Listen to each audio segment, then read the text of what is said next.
కొంతమంది కేసీఆర్ గారి పక్కన ఉన్నటువంటి వాళ్ళు కేసీఆర్ గారి పేరు చెప్పుకొని అనేక రకాలుగా లబ్ధి పొంది వారు చేసినటువంటి అనేక చెత్త పనుల వల్ల ఇవాళ కేసీఆర్ గారి పేరు బద్నామయ్యే పరిస్థితి వచ్చింది.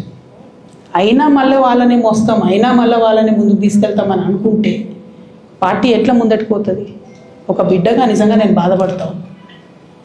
ఇవాళ 5 సంవత్సరాలు ఇరిగేషన్ మంత్రిగా చేసినటువంటి హరీష్ రావు గారిది మేజర్ పాత్ర లేదా దీంట్లో?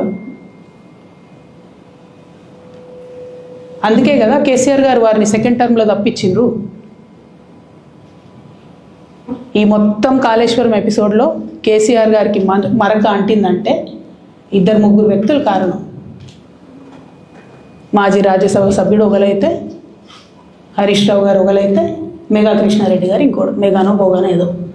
ఈ పెద్ద పెద్ద కాంట్రాక్టర్లు అందరితో కుమ్మక్కై కేసీఆర్ గారు ప్రజల కోసం ఆలోచన చేస్తే, నీళ్ళ కోసం ఆలోచన చేస్తే, వీళ్ళు సొంత వనరుల కోసం, డెవలప్మెంట్ కోసం, ఆస్తులు పెంచుకోవడం కోసం ఆలోచన చేసి ఇవాళ మీ వల్ల రేవంత్ రెడ్డి లాంటి వ్యక్తి, తెలంగాణ ఉద్యమానికి సంబంధం లేని వ్యక్తి, కేసీఆర్ గారి కాలి గోటికి సరిపోని వ్యక్తి, ఆయన నిలబడి కేసీఆర్ గారిని చేయెత్తి చూపించి కేసీఆర్ గారి మీద సిబిఐ ఇవాళ నేను వేస్తా అని చెప్తున్నాడంటే కారణం ఎవరు దీనికి?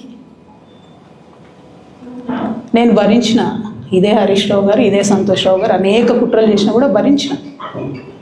నా మీద ఓపెన్గా మీడియా మిత్రులందరితో రకరకాల మాటలు చెప్తే కూడా నేను భరించిన. నా పర్సనల్ అటాక్కి నేను ఎప్పుడు కూడా వాళ్ళను ఇంతవరకు పేరు పెట్టి పిలవలేదు, మాట్లాడలేదు. ఫస్ట్ టైం చెప్తున్నా. నేను ఎందుకోసం చెప్తున్నా? కేసీఆర్ గారికి ఈ వయసులో సిబిఐ ఎంక్వైరీ ఏందండి? ఎందుకోసం ఆ కర్మ పట్టింది? ఎందుకు భరించాలి?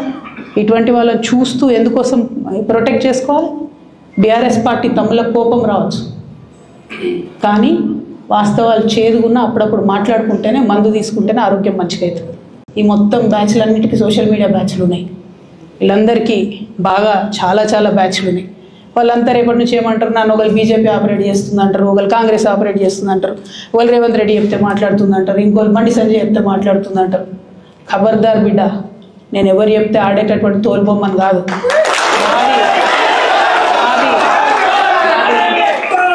నాది కేసీఆర్ బ్లడ్, నాకు తెలంగాణ బ్లడ్.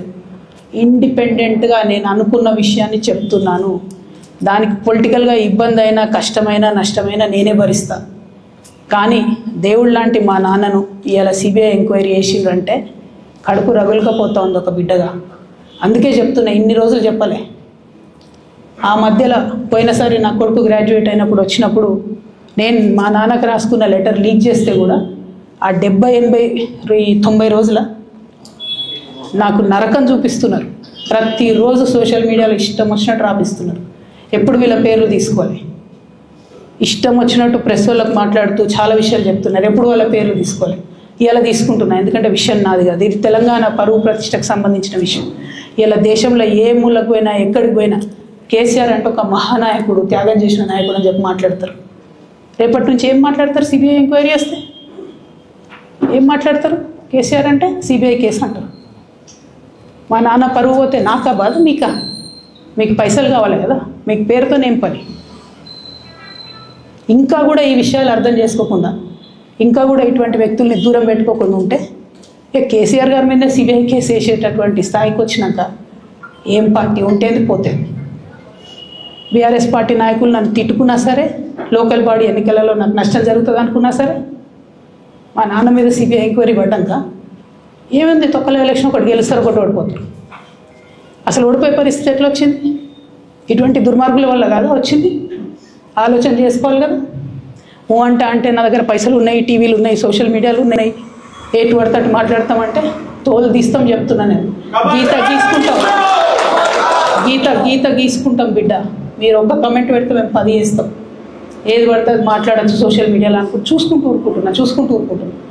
పెద్ద సార్ దగ్గరికి వచ్చినాక ఇక కాంప్రమైజ్ అయ్యేది ఏం లేదు.